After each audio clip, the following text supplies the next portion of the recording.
Morning students, Kalpana Chawla ITI में आपकी electrician trade की जो ऑनलाइन क्लासेस हैं वो चल रही हैं।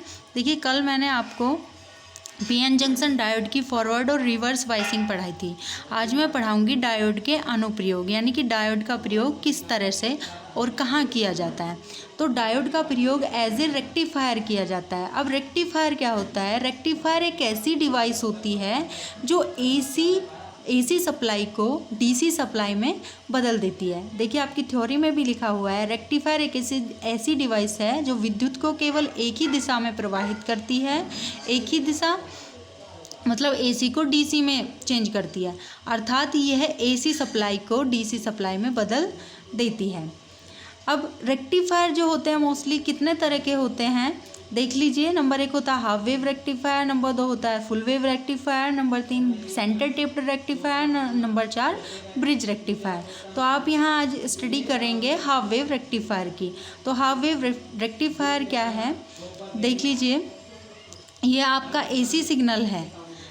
अब ये एसी सिग्नल है, ये आपका ट्रांसफॉर्मर लगा हुआ है यहाँ आपका डायोड लगा हुआ है जो एक रेक्टिफायर की तरह काम करेगा, यानी कि एसी सिग्नल को डीसी में चेंज करने का काम करेगा। ये आपका लोड लगा हुआ है जहाँ से आप आउटपुट लोगे।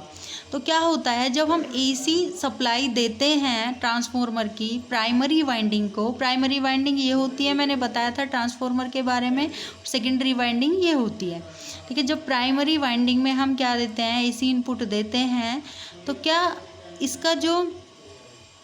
क्या होता है, ये डायोड जो होता है वो पॉजिटिव हाफ साइकिल के लिए किस तरह से काम करता है, फॉरवर्ड बायस की तरह काम करता है। और जब ये इसकी नेगेटिव साइकिल होती है, ये जो एसी सप्लाई है, तो नेगेटिव साइकिल में ये किस रिवर्स बायस की तरह काम करता है और उसमें करंट कंडक्शन नहीं होता। तो आपका जो आउटपुट मिलता है वो इस तरह का प्राप्त होता है, यानी कि पॉजिटिव हाफ साइकिल में। तो ये आपका हाफ वेव रेक्टिफायर का क्या होता है, आउटपुट होता है। ये प्योर डीसी नहीं होती। इसे प्योर डीसी में चेंज करने के लिए हम फिल्टर्स का यूज़ करते हैं। एक बार इसकी थ्योरी पर ध्यान दे लीजिए। इसमें ट्रांसफॉर्मर का प्रयोग होता है जिसकी प्राइमरी वाइंडिंग सप्लाई से कनेक्ट रहती है। देखिए, इसकी प्राइमरी वाइंडिंग सप्लाई से कनेक्ट है तथा सेकेंडरी वाइंडिंग में एक डायोड तथा लोड कनेक्ट रहता है।